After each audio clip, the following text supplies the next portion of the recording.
전능하신 하나님 말씀 낭송 진리 추구에 관하여 진리 추구란 무엇인가? 4.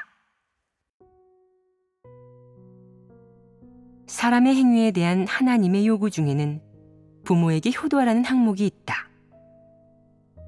사람은 보통 다른 요구에 대해서는 어떤 생각이나 관념을 갖지 않는다.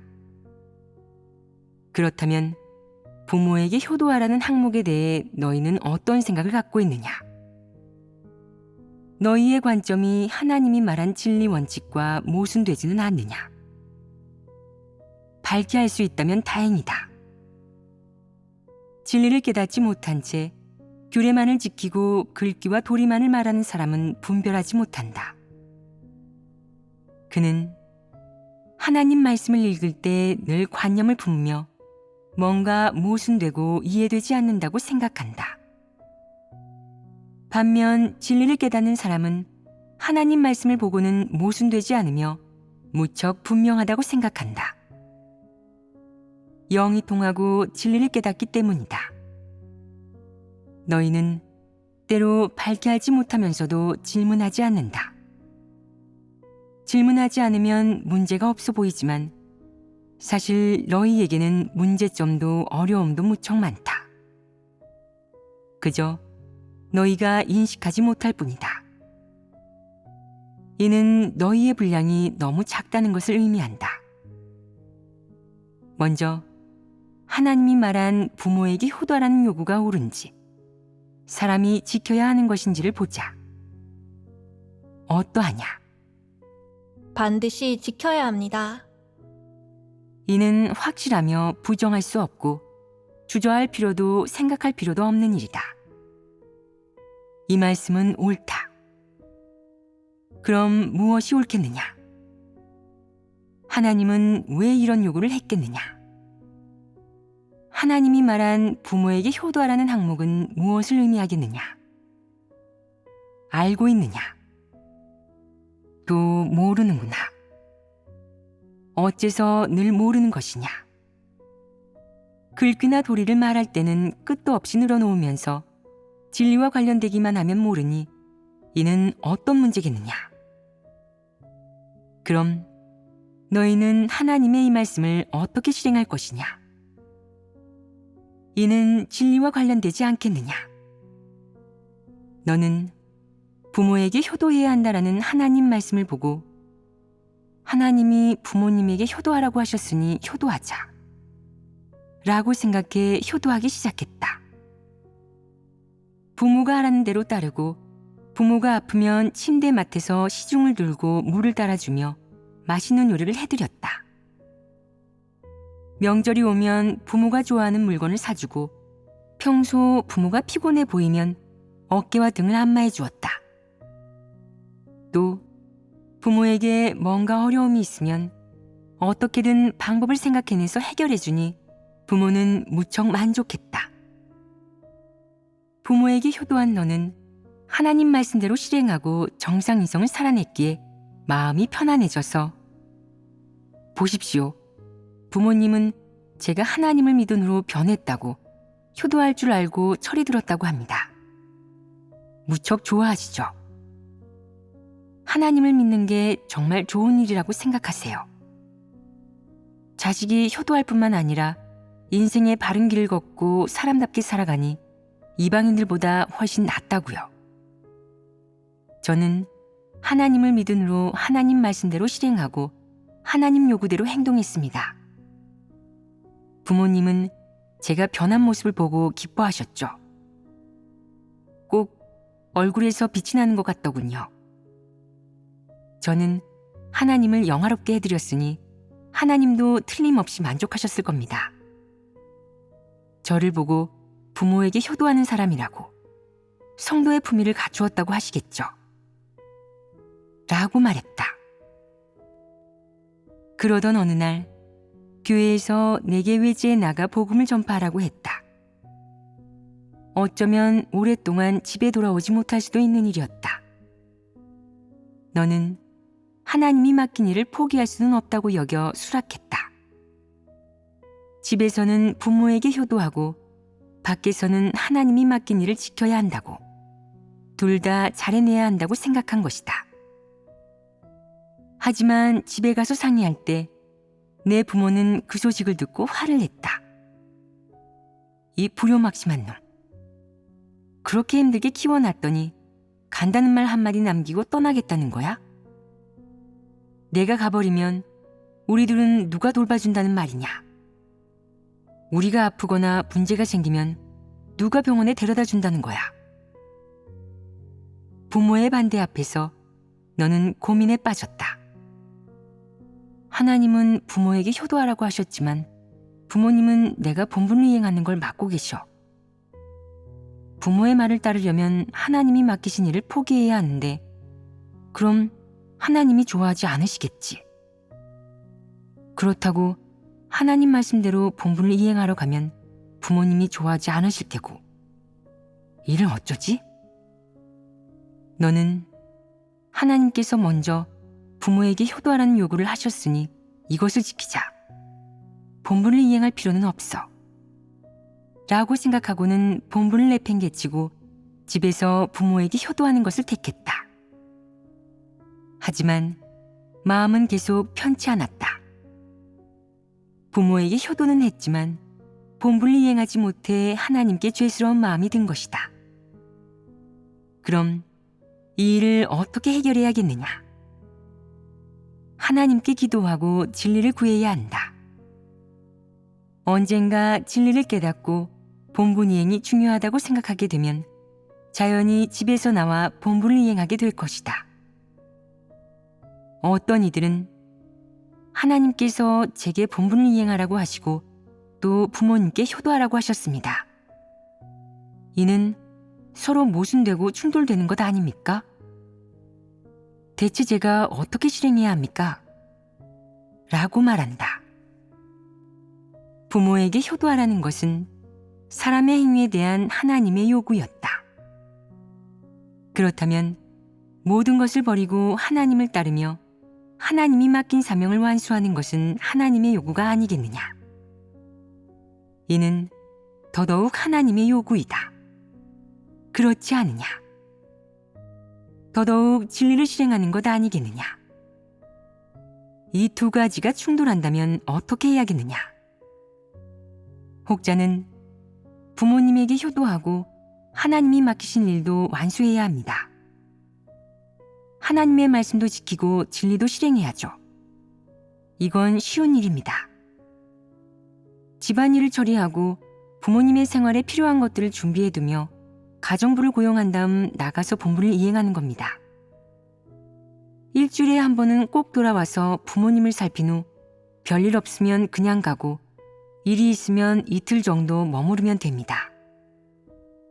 계속 밖에서 지내면서 돌아오지 않거나 집에만 있으면서 본분을 이행하러 나가지 않으면 안 되고요.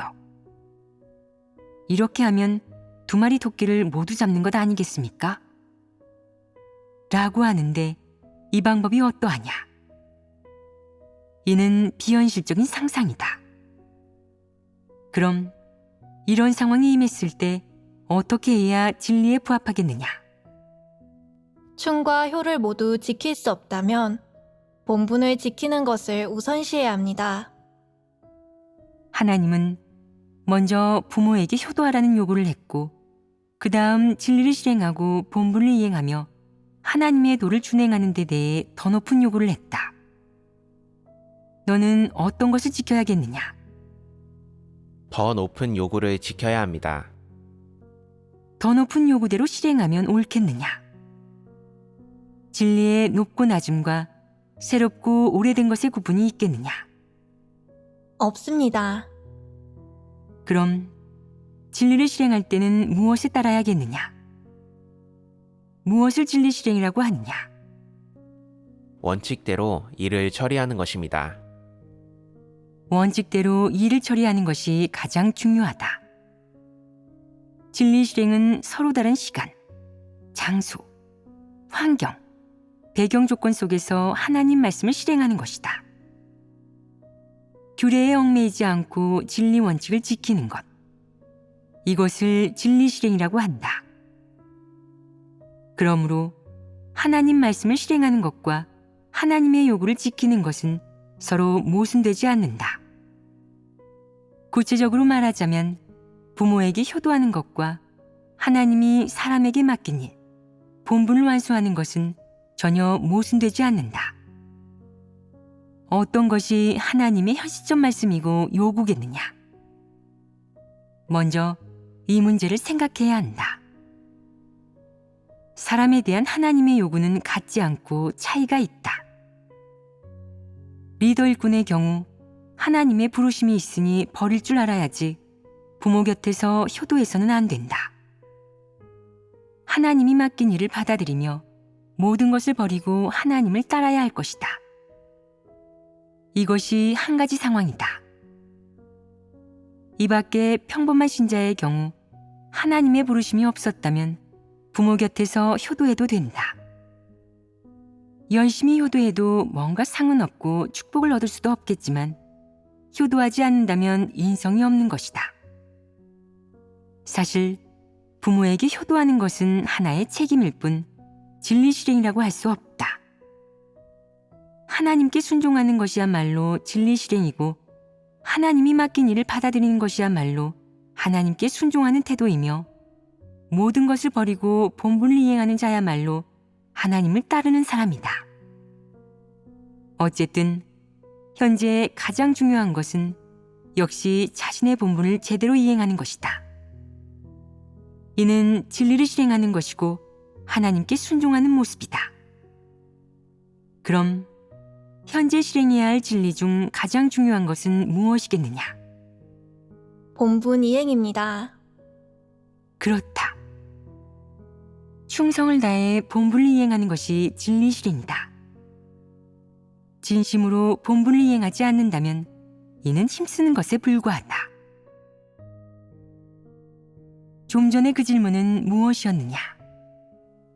하나님은 먼저 부모에게 효도하라고 하셨고 그 후 진리 실행과 본분 이행, 하나님의 도를 준행하는 것에 관해 더 높은 요구를 하셨습니다. 이 중에서 먼저 어떤 것을 지켜야 하느냐 하는 것입니다. 방금 너희는 더 높은 요구에 따라 실행해야 한다고 했는데 그 말이 이론적으로는 옳다. 어째서 이론적으로는 옳다고 하겠느냐? 그러니까 이 일을 규례와 공식에 맞춘다면 답은 옳다는 것이다. 하지만 막상 실생활 속에서는 이 말이 통하지 않고 이루기 힘들 때가 많다. 그럼 이 질문에 어떻게 대답해야겠느냐? 먼저 내가 직면한 상황과 생활하는 환경, 그리고 처한 배경이 어떤지 봐야 한다. 내가 생활하는 환경과 처한 배경을 볼 때 부모에게 효도하는 것과 하나님이 맡긴 일을 완수하고 본분을 이행하는 것이 충돌하지 않는다면, 다시 말해 부모에게 효도하는 것이 충성을 다해 본분을 이행하는 데 영향을 미치지 않는다면 이 두 가지를 동시에 실행할 수 있다. 너는 형식적으로 부모와 떨어질 필요가 없으며 형식적인 의미에서 버리고 포기할 필요도 없다. 어떤 상황에서 그러하겠느냐? 부모에게 효도하는 것과 본분을 이행하는 것이 충돌하지 않는 상황에서 그러합니다. 그렇다. 즉, 하나님을 믿는 것을 내 부모가 막지 않고 그들 역시 믿으면서 내가 충심으로 본분을 이행하여 하나님이 맡긴 일을 완수하는 것을 무척 지지하고 독려해 준다면 너와 부모는 평범한 의미의 육체적 혈연 관계가 아니라 형제자매 관계이다. 그러니 너는 형제자매의 관계로 부모와 함께 지내는 것 외에도 자녀로서 책임을 다해야 하며 그들에게 좀 더 관심을 가져야 한다. 너는 본분 이행이 영향을 받지 않는 상황에서, 즉 내 마음이 그들에게 속박받지 않는 상황에서 전화로 안부를 묻고 관심을 가지며 그들을 도와 어려움을 해결해주고 생활 속 문제들을 처리해줄 수 있다. 나아가 그들이 생명 진입에서 겪는 어려움을 해결해줄 수도 있다. 이러한 것들은 전부 가능하다. 이는 하나님 믿는 것을 부모가 막지 않은 상황에서 가능한 일이다. 이 관계는 지켜야 하고 너는 내 책임을 다해야 한다. 어째서 그들에게 관심을 갖고 안부를 물으며 그들을 돌봐주어야겠느냐? 너는 그들의 자식이기 때문이다. 그 관계 때문에 너에게는 하나의 책임이 더 있는 것이다.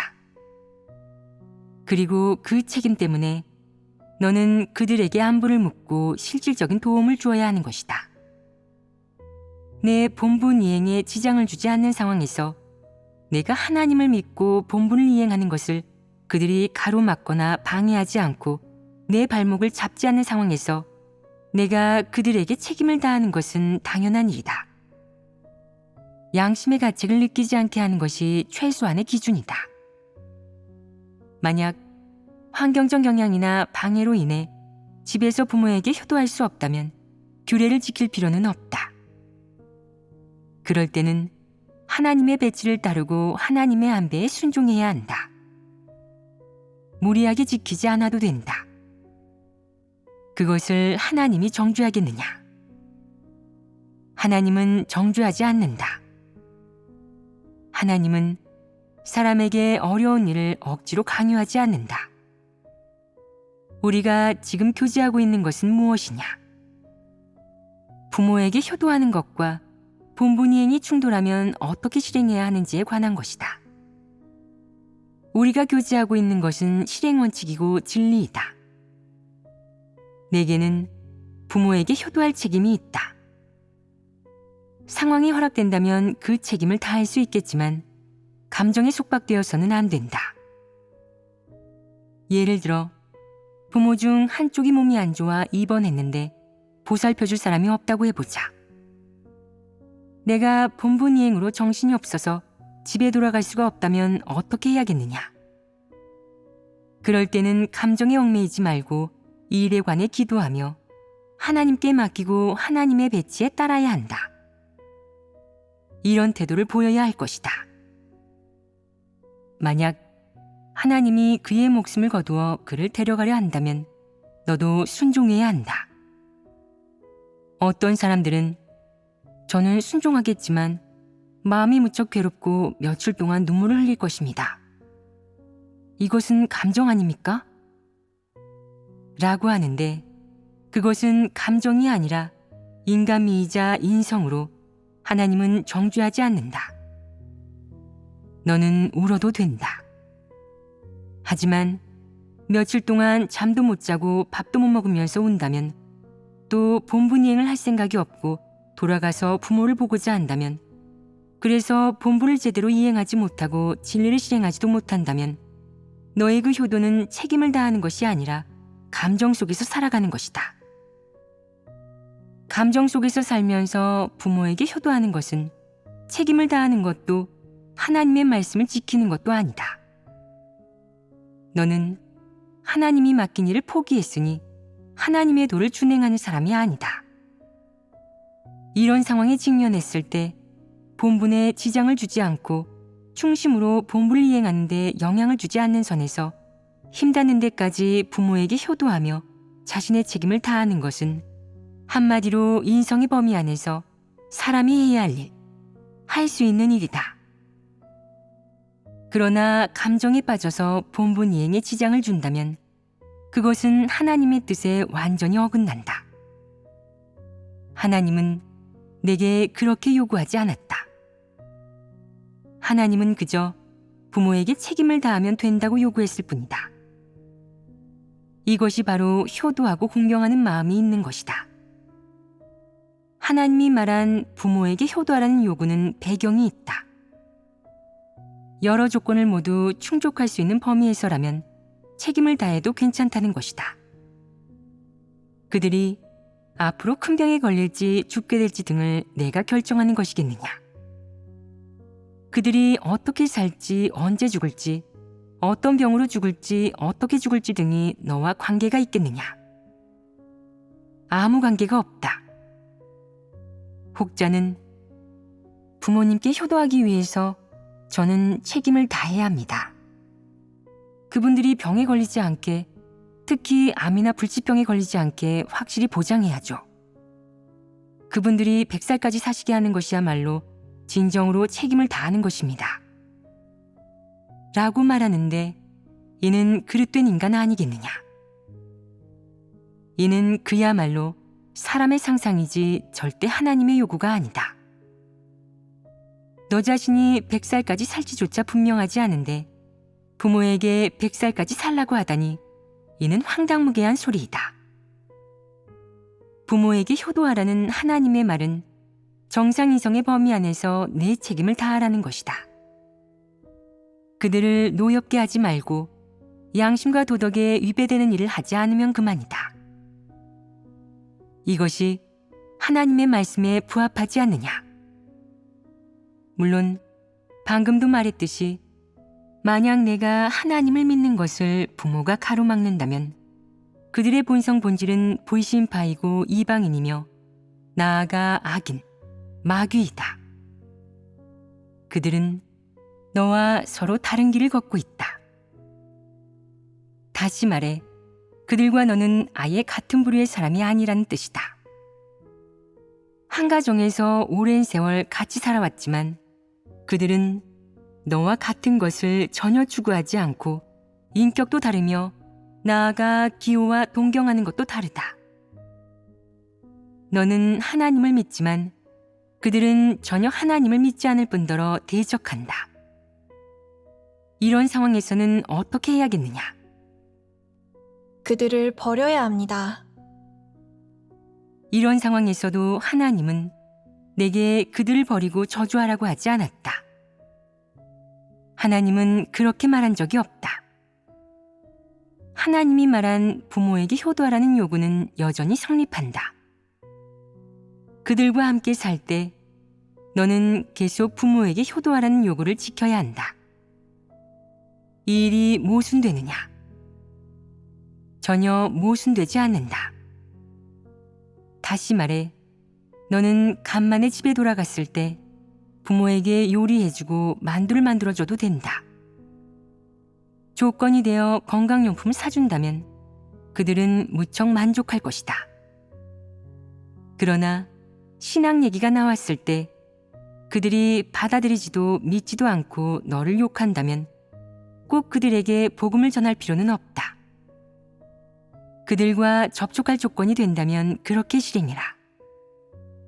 만약 접촉할 조건이 되지 않는다면 이는 하나님의 배치이니 서둘러 그들을 멀리하고 피해라. 이 원칙은 무엇이냐? 만약 부모가 하나님을 믿지 않고 너와 이야기할 화제가 없으며 같은 추구 목표도 없다면 또한 서로 다른 길을 걸으면서 내가 하나님을 믿는 것을 가로막고 핍박한다면 너는 그들을 분별하고 그들의 본질을 간파하여 버려도 된다. 물론 만약 그들이 하나님을 욕하거나 너를 저주하면 너 또한 마음속으로 그들을 저주해도 무방하다. 그럼 하나님이 말한 부모에게 효도하라는 요구는 무엇을 가리키겠느냐? 어떻게 실행해야겠느냐? 책임을 다할 수 있으면 다해라. 그러나 만약 기회가 없거나 부모와 함께 있을 때 이미 마찰이나 충돌이 일어나 얼굴을 마주할 수 없는 지경에 이르렀다면 한시 앞이 떨어져야 한다. 하나님이 언급한 이런 부모에 대한 효도란 자식의 입장에서 책임을 다하는 것이다. 즉, 자식으로서 해야 할 바를 다하며 부모를 노엽게 하거나 욕하고 때리거나 학대하거나 싸우지 말고 힘닿는 데까지 책임을 다하라는 뜻이다. 이는 인성의 범위 안에서 마땅히 해야 할 일이고 부모에게 효도하라는 요구를 지킬 때 실행해야 할 원칙이다. 이것이 쉽겠느냐? 너는 혈기로 그들을 대하면서 당신들은 마귀요 불신파입니다. 하나님은 당신들을 저주하셔서 유황불못, 무적행 속에 빠뜨리고 18층 지옥에 떨어뜨릴 것입니다. 라고 말할 필요는 없다. 그렇게 극단적인 행동은 하지 않아도 된다. 적절한 환경에서 필요하다면 자식으로서 책임을 다해도 되지만 필요하지 않거나 상황이 허락되지 않는다면, 또 조건이 갖춰지지 않았다면 생략해도 무방하다. 그들과 만나고 함께 지낼 때 자식으로서 책임을 다하면 그만이고 임무를 완수한 것이다. 이 원칙이 어떠하냐? 부모까지 포함해서 어떤 사람을 대하든 원칙이 있어야지 혈기에 기대서는 안 되고, 하나님을 믿는 것을 부모가 핍박한다고 해서 그들을 욕해서도 안 된다. 세상에는 하나님을 믿지 않는 자, 이방인, 하나님을 욕하는 자들이 무척 많다. 그들을 모두 저주하고 욕할 것이냐? 그들을 욕하지 않았으면 내 부모도 욕하지 마라. 그들을 욕하지는 않았으면서 내 부모를 욕한다면 너는 혈기 속에서 살아가는 것이다. 하나님은 그런 행동을 좋아하지 않는다. 내가 아무 이유 없이 그들을 마귀라고, 살아있는 사탄이자 사탄의 앞잡이라고 욕하며 지옥에 빠지라고 저주한다고 해서 하나님이 만족할 거라고 생각하지 마라. 그렇지 않다. 하나님은 내가 그렇게 긍정적인 태도를 꾸며낸다고 해서 너를 연락하거나 내게 인성이 있다고 하지 않는다.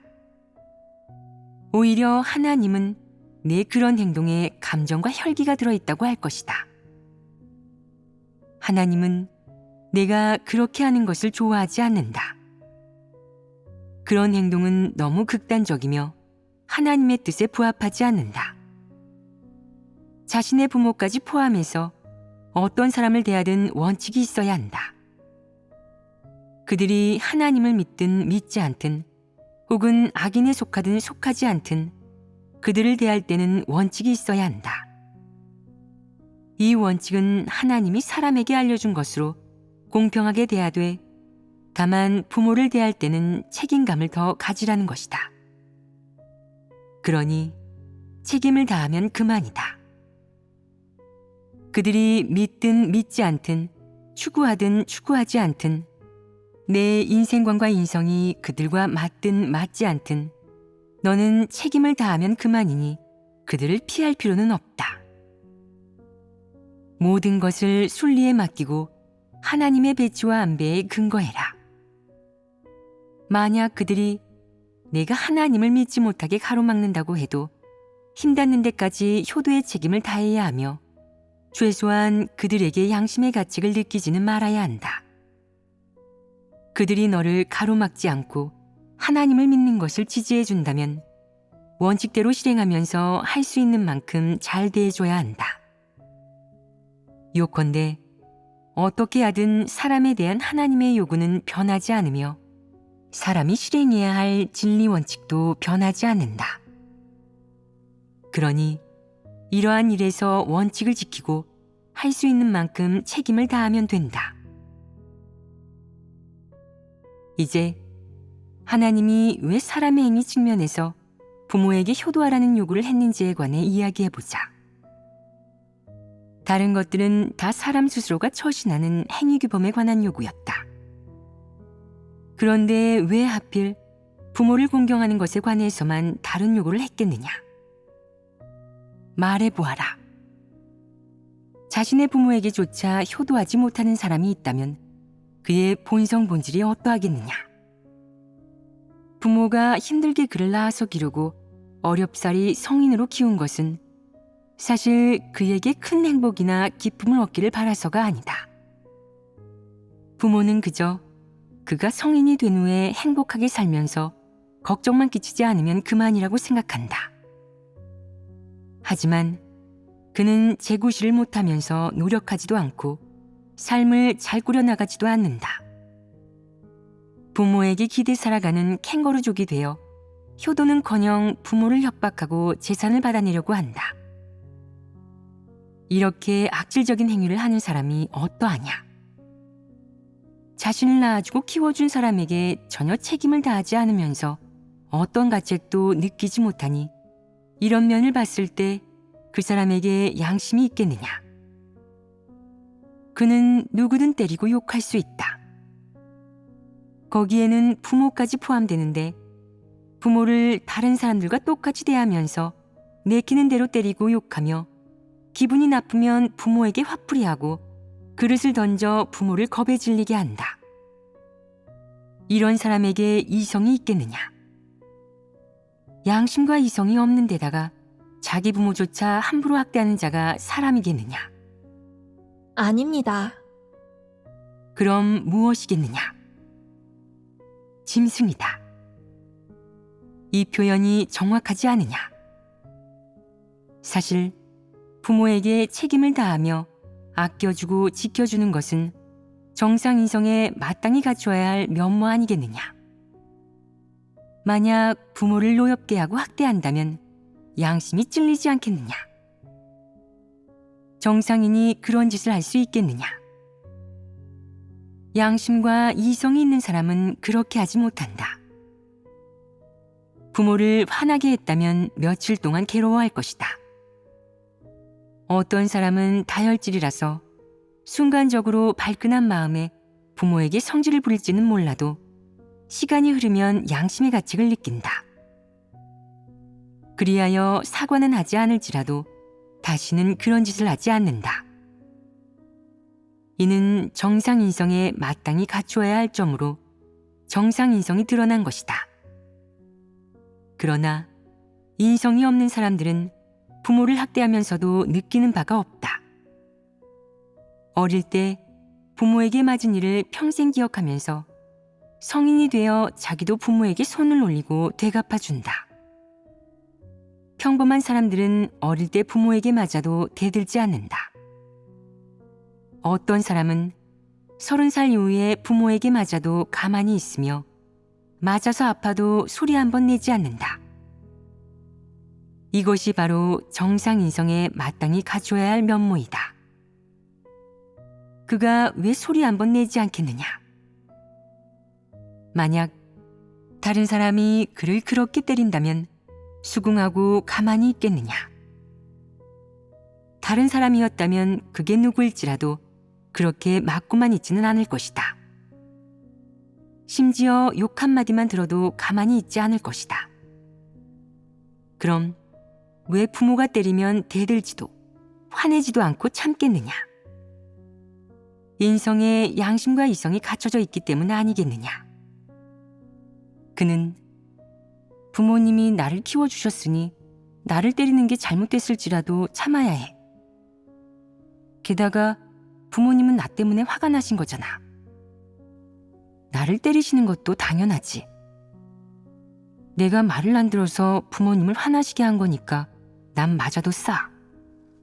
앞으로는 그런 일을 하지 말아야겠다. 라고 생각한다. 이것이 정상인성에 갖추어야 할 이성 아니겠느냐. 이 정상인성의 이성은 그에 대한 부모의 행동을 참게 한다. 이것이 바로 정상인성이다. 그럼 참지 못하고 되갚아주는 사람이 이런 인성을 갖추었겠느냐? 갖추지 않았습니다. 그렇다. 갖추지 않았다. 정상인성의 양심과 이성을 갖추지 않은 사람은 부모를 때리고 욕할 수 있다. 그럼 하나님과 형제자매를 대할 때는 어떻겠느냐? 그는 자신을 낳아주고 길러준 부모조차 그렇게 대하는데 자신과 어떤 혈연관계도 없는 다른 사람을 대할 때는 더더욱 아랑곳하지 않을 것이다. 그렇지 않으냐? 볼 수도 만질 수도 없는 하나님은 어떻게 대하겠느냐? 하나님을 보지 못하는데 양심과 이성으로 하나님을 대하겠느냐? 하나님이 배치한 환경에 순종하겠느냐? 만약 하나님이 그를 책망하고 훈계하고 심판하고 형벌한다면 반항하지 않겠느냐? 그럴 것입니다. 보아라. 사람이 갖춘 양심과 이성은 어떤 역할을 하느냐? 어느 정도 사람의 행위를 제약하고 규범화하여 일이 닥쳤을 때 올바른 태도를 지니고 올바른 선택을 하게 하며 양심적이고 이성적으로 자신에게 임한 모든 일을 대하게 한다.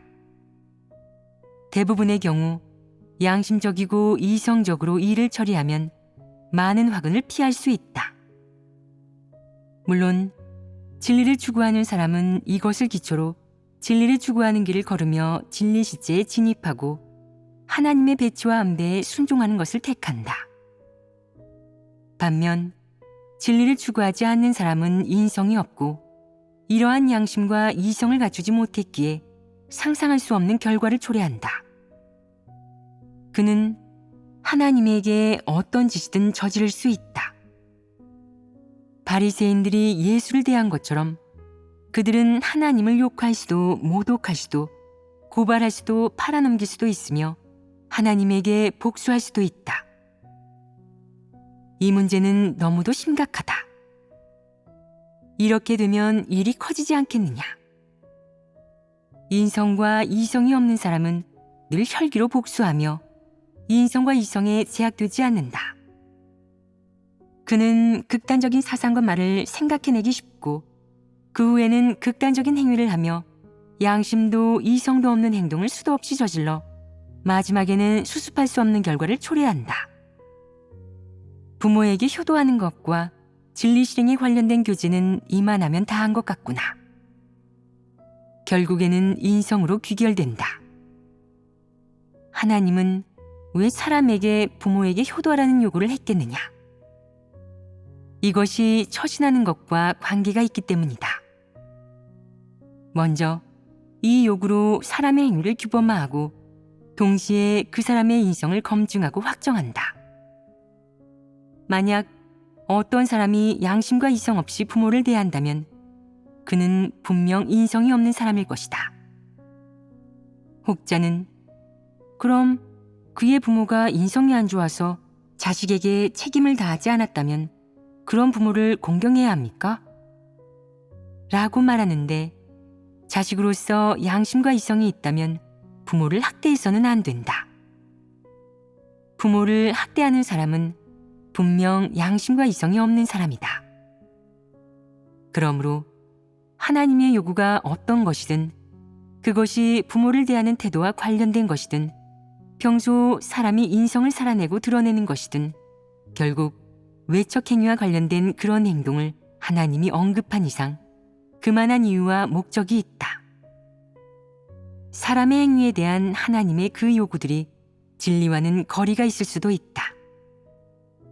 하지만 어떻게 말할지라도 그것은 하나님이 제기한 사람의 행위를 규범화하는 기준으로 모두 의미가 있기에 지금까지 사라지지 않은 것이다. 지금까지 하나님이 사람에게 제기한 행위 준칙과 하나님이 요구한 진리 간에 어떤 연관성과 차이가 있는지 면면을 교제하였다. 이제 사람이 관념적으로 옳고 좋다고 여기는 것 중 좋은 행위에 관해 어느 정도 교제한 것 같지 않으냐. 이 부분의 교제를 마친 뒤 우리는 또 사람의 행위와 삶을 규범화하는 하나님의 기준과 가르침에 대해 교제하면서 몇 가지 예를 들었다.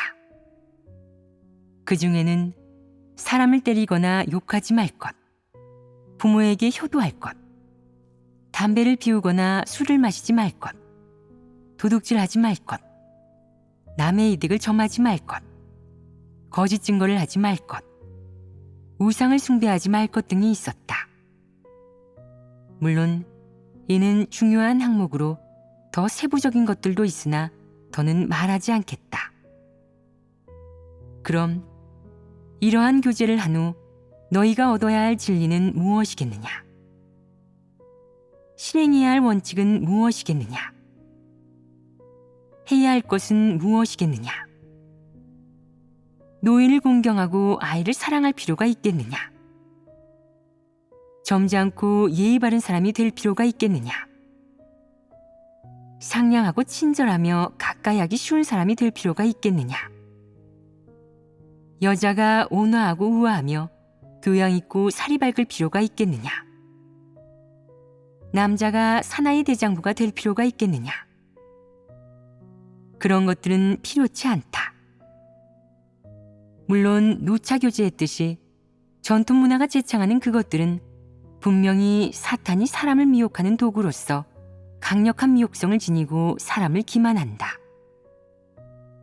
너희는 자신에게 그러한 사상과 관점, 행위와 태도가 없는지 성찰해야 한다. 만약 있다면 한시바삐 진리를 구해 해결한 다음 진리를 받아들이고 하나님의 말씀대로 살아가야 할 것이다. 그렇게 하면 하나님께 인정받을 수 있다.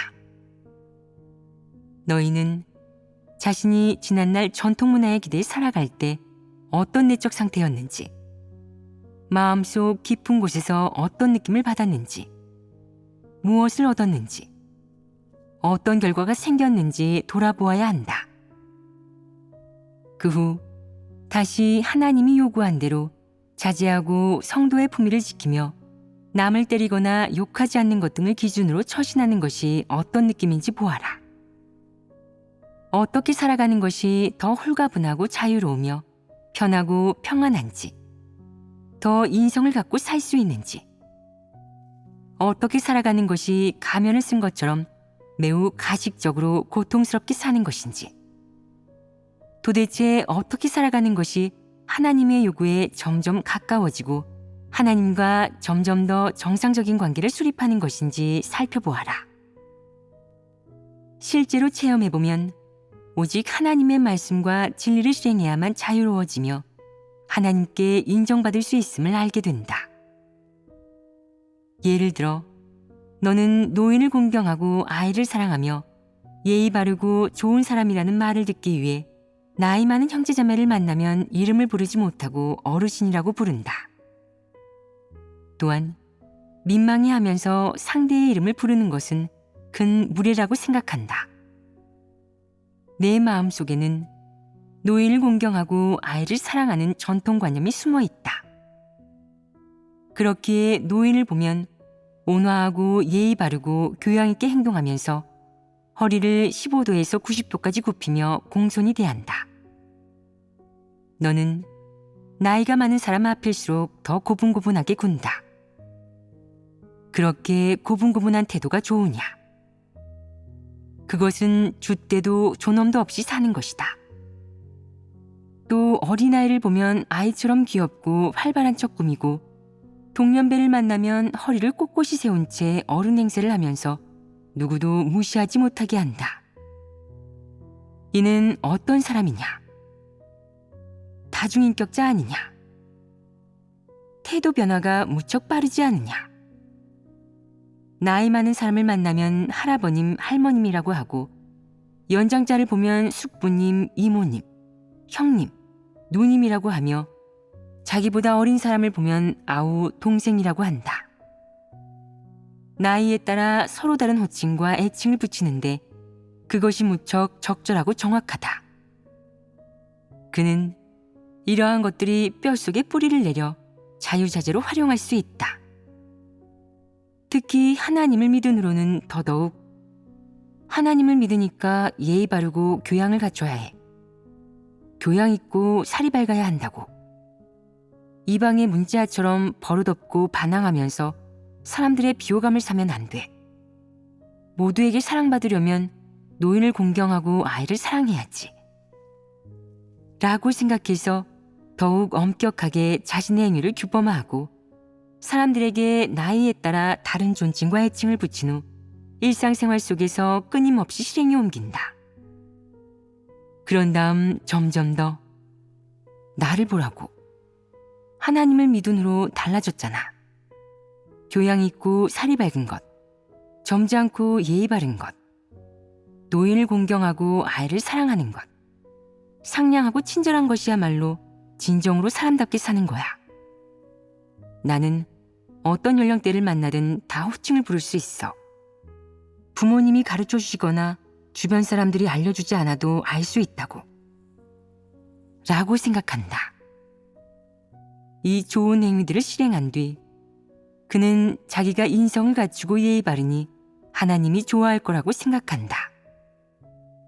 이는 자기 자신은 물론이요 남까지 속이는 짓 아니겠느냐. 지금부터 이런 것들은 전부 버려야 한다. 예전에 다민과 샤오밍의 이야기를 해준 바 있다. 그 이야기는 노인을 공경하고 아이를 사랑하는 태도와 관계가 있지 않더냐. 어떤 사람은 나이 많은 사람을 보면 어르신이라고 부르는 것으로도 모자라 더 친절하고 교양 있어 보이려고 할아버님, 할머님이라고 부른다. 너는 그를 무척 존중하고 있다. 그럼 그에 대한 내 존중은 무엇에서 비롯되었느냐? 너의 얼굴을 보면 남을 존중하는 사람이 아니라 이빨을 드러내고 발톱을 세우며 건방지고 오만한 꼴이다. 또 누구보다도 오만하게 일을 처리하고 진리 원칙을 구하기는커녕 누구와도 상의하지 않은 채 혼자 알아서 하는 등 인성이 전혀 없다. 지위가 있는 사람을 보면 어르신님, 이모님이라고 부르면서 칭찬받고 싶어 하는데 그렇게 꾸미는 게 소용이 있겠느냐? 그렇게 위장한다고 해서 내게 인성과 덕행이 생기겠느냐? 그와는 반대로 사람들은 그런 너를 보고 더더욱 역겨워한다. 하나님 집의 이익과 관계된 일이 임하면 어김없이 하나님 집의 이익을 팔아치우고 자기 자신만을 만족시키기 위해 살아가는 그런 인성을 가졌으면서 다른 사람을 이모님이라고 부르다니 이는 위장하는 것 아니겠느냐. 위장을 참 잘도 하는 것이다. 말해보아라. 이런 사람들이 역겹지 않으냐. 이런 사람은 하나님 집의 이익을 지키기는커녕 팔아치우는 팔이 밖으로 굽는 존재이니 하나님 집에서 살아갈 자격이 없다. 너희는 자신의 어떤 사상과 관점, 태도, 행동, 그리고 사람을 대하는 방식이 인류가 공인하는 좋은 행위에 속하는지 성찰해 보아라. 사실 그런 것이 바로 하나님이 증오하는 것들이다. 그 무가치한 것들을 절대 지키지 말고 한시바삐 내려놓아야 한다. 혹자는 그렇게 행동하는 게 뭐가 안 좋습니까? 라고 하는데 그런 행동을 보면 내가 너를 역겨워하고 증오하게 되니 절대 그렇게 하지 마라. 또 혹자는 당신이 역겨워하시는 것은 중요하지 않습니다. 저희가 당신과 함께 사는 것도 아니니까요. 라고 하는데 내가 나와 함께 살지 않는다고 해도 그렇게 행동해서는 안 된다. 내가 너를 역겨워하는 이유는 내가 진리를 받아들이지도 실행하지도 못하기 때문이다. 그렇기에 너는 구원받을 수 없다. 그러니 하루빨리 그런 것들을 내려놓는 것이 좋겠다. 위장하지 말고 가면을 쓴 채 살아가지도 마라. 서양인들은 이런 면에서 매우 정상적으로 보인다. 예를 들어 미국에서는 다른 사람을 부를 때 그냥 이름을 불러도 무방하다. 굳이 어색하게 할아버지니 할머니니 하고 부를 필요가 없으며 사람들이 너를 판단할까 봐 걱정하지 않아도 된다. 당당하게 이름을 부르면 상대는 아주 좋아한다. 성인이든 어린아이든 모두 그렇고 그것이 자신에 대한 존중이라고 생각한다. 이와는 반대로 만약 내가 상대의 이름을 아는데도 미스터라든가 혹은 이모라고 부른다면 상대는 좋아하지 않으며 너를 상대해주지 않을 것이다. 그럼 너는 어리둥절해진다. 서양 문화는 중국의 전통 문화와 다르다. 중국인은 전통 문화에 물들고 영향을 받아 언제나 높은 자리에 서려고 하고 선배가 되어 남들의 존중을 받으려 한다.